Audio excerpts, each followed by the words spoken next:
In today's video, I'm going to be sharing with you what are the different strategies that I use, which one I use the most and which one I actually use the least. I'm going to talk about the different strategies: HMO, serviced accommodation, deal sourcing, managing other people's portfolio, or even purchase lease option. So, when you first start into the property industry, and you start getting your first deals in rent to rent, you start wanting to explore the other strategies, just like purchase lease option. I have a few properties in my portfolio that are under purchase lease option, which is something that we call PLO. And purchase lease option, for those who don't know, is actually a strategy used to buy a property in a later stage.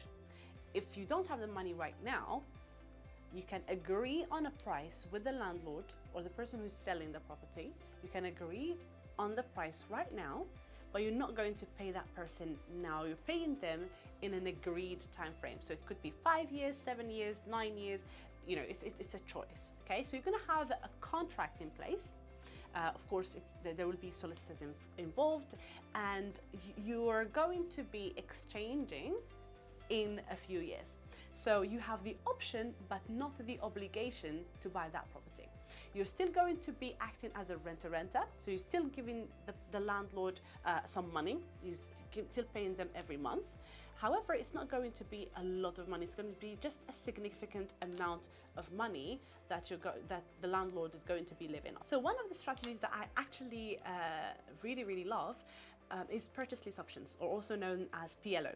It's a strategy not very known. Sometimes people don't really like to jump into it because they find it a bit challenging. So it's when you agree on a price to purchase a property right now, but you're not going to pay that landlord now. You're going to pay them in a few years. It could be an agreed time frame of 5 years, 7 years, 9 years. There is a solicitor who's going to be involved in this, and you're going to agree on a time frame. I have one property, it's in Lakeside, and the purchase lease option I think was really the best option there, because the landlords didn't really know what they wanted to do with the property.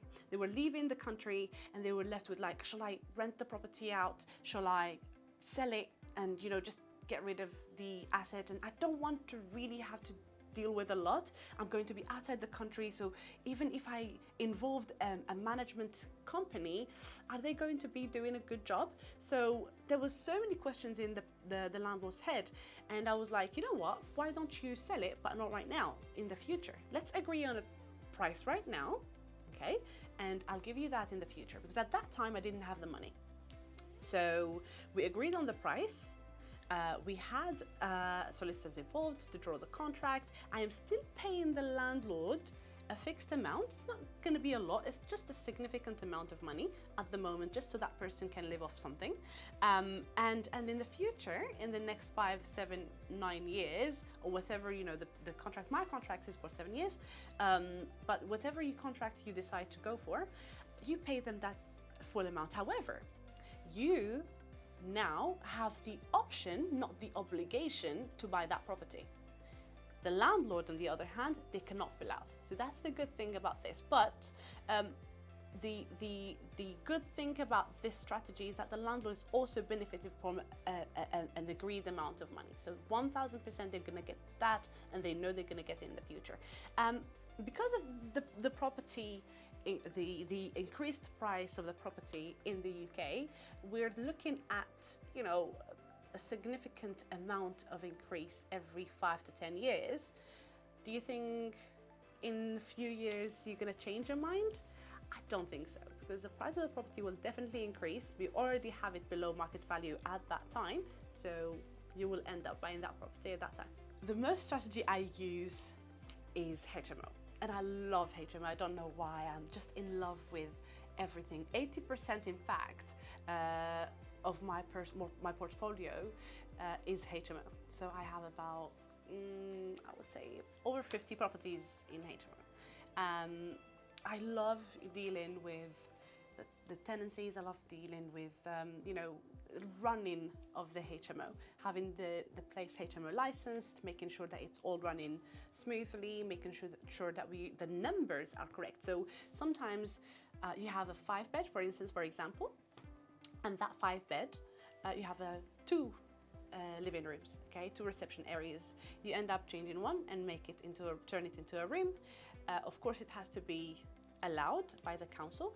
We have now 6 rooms that we have turned into you know, long-term tenancy. So every single tenant is going to be operating or going to be signed under an AST, because that's going to be their permanent resident address.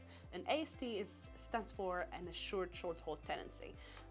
So HMO is then you'll be having 6 people paying you on every single room, whereas you have rented the property as a single unit. So you benefited from a single unit price. However, you're renting it out every single room. Of course, you're going to be taking care of the all the bills, the council tax, the gas, electricity, internet, water bills, and TV license if you have any TV in the property.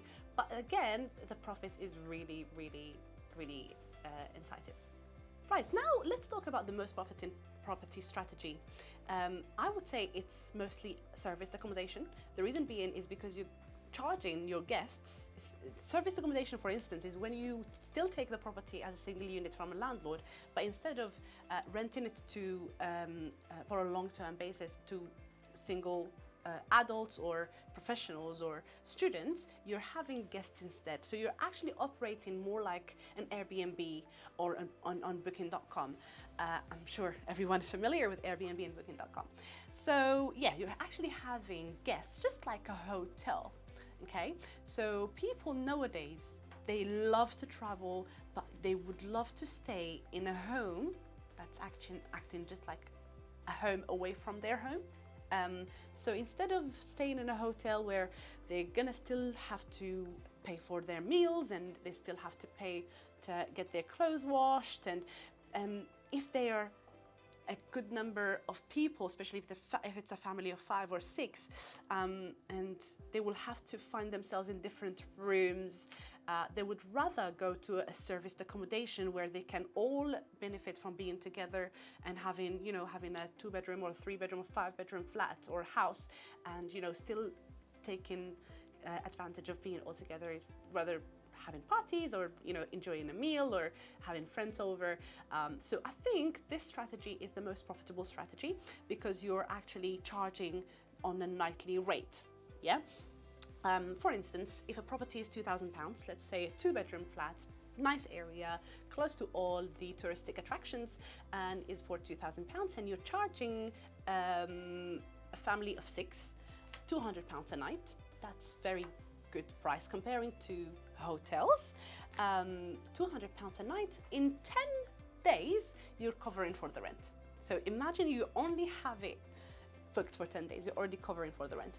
And then if you have it booked for 5 more nights, you're actually going to be covering for gas, electricity, internet, council tax, water bills, and the TV license or any voids, right? Now, the rest, all the extra bookings you'll have in your property is going to be profit for you. So one more strategy that I actually found myself using it unintentionally is called deal sourcing. Sometimes I would have properties that actually fall outside of my area. I still don't want to say no to the landlord, but at the same time, I still want to make money out of the property. So what I do is I contact someone who is dealing with that area. For instance, I am based in North London. I am operating in North London area, so I cover Islington, Haringey, Enfield, Hackney, Barnet councils. Sometimes I would have something down south. It could be in Canary Wharf, it could be in Croydon, it could be in Heathrow, but that's not necessarily my area. But I still want to make money out of that property. I wouldn't say no. So what I'm going to do is I contact someone down south who's actually willing to take that property because the deal stacks and the deal is good. And I will charge them a fee, which is called a sourcing fee, in order to get that property passed on to them. It's just a way or an extra way to make money on the side on properties that you don't want. I hope you liked this content, and if you have any questions, let me know in the comment section down below, and I'll try to answer them as much as I can. Also, what strategy would you prefer the most? Let me know in the comment section down below, and make sure you like us and give us a follow.